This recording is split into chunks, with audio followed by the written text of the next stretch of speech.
मैं समझता हूँ कि आने वाले वक्त के अंदर 2025 से ऑनवर्ड हम सऊदी अरब की तरफ 7 से 8 लाख वर्कफोर्स भेज भी सकेंगे। अभी सेमी गवर्नमेंट और फ्री जोन की कंपनी जो 5 से 10% है वो ही हमारा सिर्फ, या इन्वेस्टर के लिए जो वीज़ा है वो ही सिर्फ ओपन है।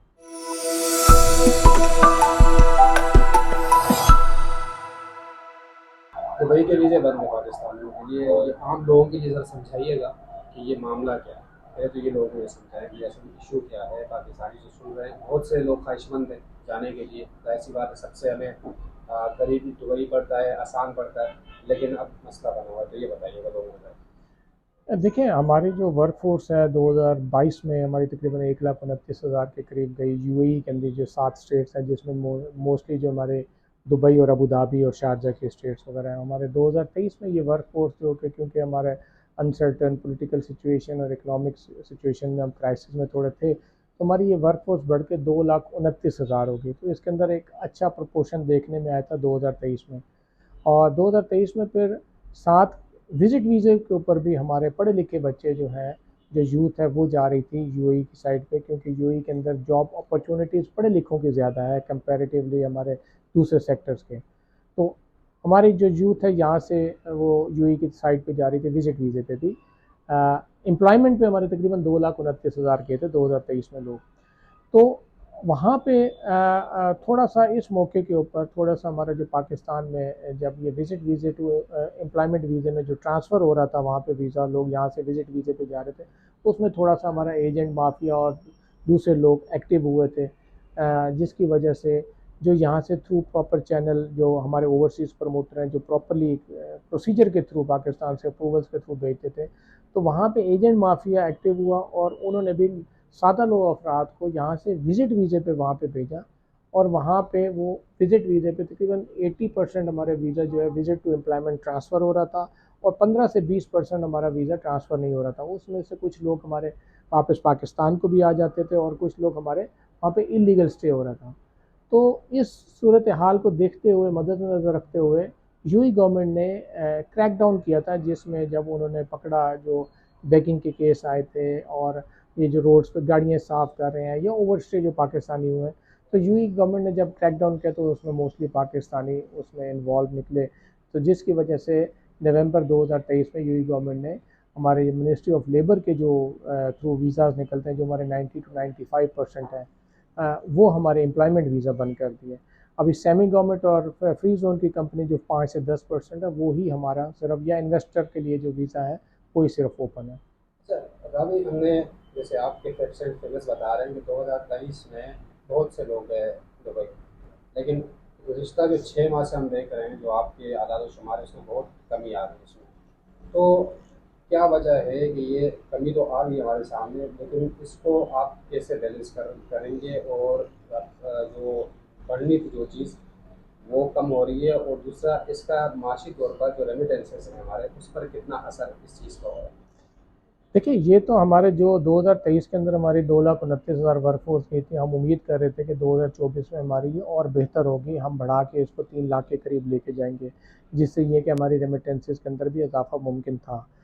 यहाँ पे फिर रेमिटेंसेस के अंदर देखें, जो हमारे 20 से 21,000 वर्कफोर्स जो पर मंथ जा रही थी, वो कम होकर हमारी 7,000 पे आ गई। तो ऑलमोस्ट हमें 13,000 वर्कफोर्स पर मंथ हमें इस टाइम पे लॉस हो रहा है, और वो पिछले 6 महीने से हमारा वो कंटिन्यू हो रहा है, जिसकी वजह से हम ये देखने में आया है कि अगर हम ऑन एंड ऑफ एवरेज आप सैलरी रखें, मिनिमम सैलरी पे भी आप कैलकुलेशन करें, तो 32 से 35 करोड़ दिरहम का हमें ऑलरेडी रेमिटेंसेस के अंदर लॉस ऑफ पाकिस्तान को हो चुका है। तो इसको कवर अप किया जा सकता है यूएई गवर्नमेंट के साथ, हाई अथॉरिटीज़ के साथ बात करके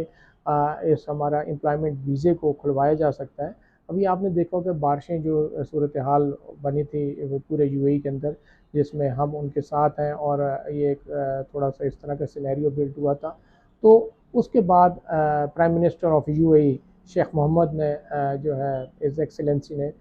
वहाँ पे एक सीवरेज सिस्टम की एक अनाउंसमेंट की है, जो कि तकरीबन 80 बिलियन दरम का है। तकरीबन आप उसको डॉलर्स में करें तो 25 अरब डॉलर की एक नई इन्वेस्टमेंट हो रही है, जो कि फिर वो सीवरेज सिस्टम अगले 100 साल के लिए बहुत होगा। तो इतने बड़े प्रोजेक्ट के लिए हमारे वर्क फोर्स की भी रिक्वायरमेंट होगी, दूसरे ममालिक की तरफ से भी रिक्वायरमेंट होगी। तो इस मौके के ऊपर अगर हम इस चीज़ को हम इस रिक्वेस्ट के साथ कि हमारे एम्प्लॉयमेंट वीज़ा खोला जाए और विज़िट वीज़े के ऊपर जो लोग जा रहे हैं उसके ख़िलाफ़ प्रॉपरली क्रैक डाउन किया जाए, जो कि हमारे वज़ारत दाखिला बड़े आसानी से कर सकते हैं। टारगेटेड ऑपरेशन हो सकता है, टारगेटेड ऑपरेशन से जो एजेंट माफिया जो वो लोग जो इसमें इन्वॉल्व थे, ठीक है, उनको अगर करार वाक़ई सज़ा दी जाए तो आने वाले वक्त के अंदर ये सारी चीज़ें नहीं होगी और जितने भी हमारे वर्कफोर्स जाएगी वो थ्रू प्रॉपर लीगल डॉक्यूमेंटेशन के साथ ओवरसीज़ प्रमोटर्स के थ्रू जाएगी। अच्छा, नाज़र, इस हवाले से ये बताइएगा कि हुकूमत के साथ आपके राब्ते हैं और क्या समझते हैं कब तक इस इशू को आप डील कर लेंगे? देखिए, हुकूमत को तो हम रिक्वेस्ट कर चुके हैं। अब इस मौके के ऊपर हमारे एचआर मिनिस्ट्री का काम है, हमारे वज़ारत ख़ारजा का काम है कि वो इस चीज़ को टेकअप करें, क्योंकि हमारी वर्क फोर्स की रिक्वायरमेंट जो है वो यूएई का सेक्टर ज़्यादा है, स्पेशली हमारे पढ़ी लिखी यूथ के लिए, क्योंकि पढ़ी लिखी यूथ की जॉब अपॉर्चुनिटीज़ वहाँ पे ज़्यादा है। तो यहाँ पे अगर हमारे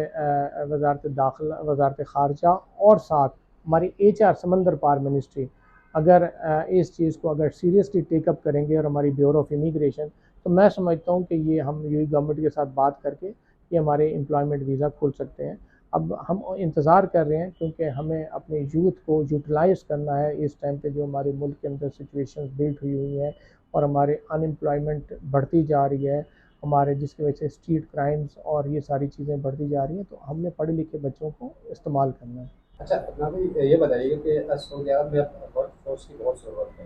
तो पाकिस्तानी जो कि यूथ यहाँ पर बहुत ज़्यादा है, तो क्या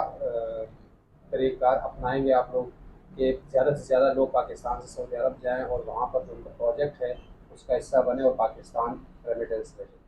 जी, सबसे पहले तो मैं देखिए इस मौके पे मैं हिज़ एक्सीलेंसी शेख मोहम्मद बिन सलमान का शुक्रिया अदा करूँगा कि जिन्होंने हमारे पाकिस्तान के लिए एक अनाउंसमेंट की थी कि हम पाकिस्तान से हर साल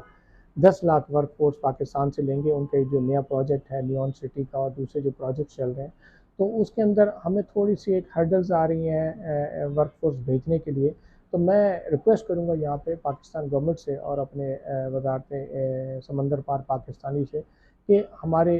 यहाँ पे गवर्नमेंट से बात करके हमारे 2500 से 2600 प्रमोटर के अंदर कई सौ ऐसे प्रमोटर हैं जिनकी इस्लामाबाद के अंदर सऊदी एम्बेसी के अंदर रजिस्ट्रेशन नहीं है। अगर ये रजिस्ट्रेशन हो जाएगी तो वो लोग भी सऊदीया की वर्कफोर्स भेजने के लिए एलिजिबल हो जाएंगे और सऊदीया की तरक्की के अंदर जो पाकिस्तान का किरदार है और जो एज ए इस्लामी मुल्क और हमारे सपोर्ट करने के लिए हमेशा सऊदी अरब आगे रहा है, तो हमारी यूथ की यूटिलाइजेशन और ज़्यादा बेहतर हो सकेगी और हम जो वर्कफोर्स 4 से 5 लाख वर्कफोर्स सर हर साल भेज रहे हैं, हम इसको बढ़ा के 7 से 8 लाख वर्कफोर्स भी कर सकते हैं। यहाँ पे थोड़ा सा नैफटेक का और टेस्टिंग सिस्टम को बेहतर करने की ज़रूरत है। उन चीज़ों को अगर बेहतर कर दिया जाएगा, पाकिस्तान गवर्नमेंट अगर कर दे, तो मैं समझता हूँ कि आने वाले वक्त के अंदर 2025 से ऑनवर्ड हम सऊदी अरब की तरफ 7 से 8 लाख वर्कफोर्स भेज भी सकेंगे और अच्छी पोजीशन पे भेज सकेंगे, जिससे हमारे रेमिटेंसेस में भी इजाफा होगा और हमारे यूथ जो है सऊदी अरब के अंदर जो हमारा एक इस्लामी मुल्क है और साथ हमारा जो उम्रा हज और उस जो हमारे रिलीजियस पॉइंट ऑफ व्यू से बहुत ज़्यादा इंपॉर्टेंस रखता है, तो हमारी वर्कफोर्स जाना वहाँ पे प्रेफरेंस देती है।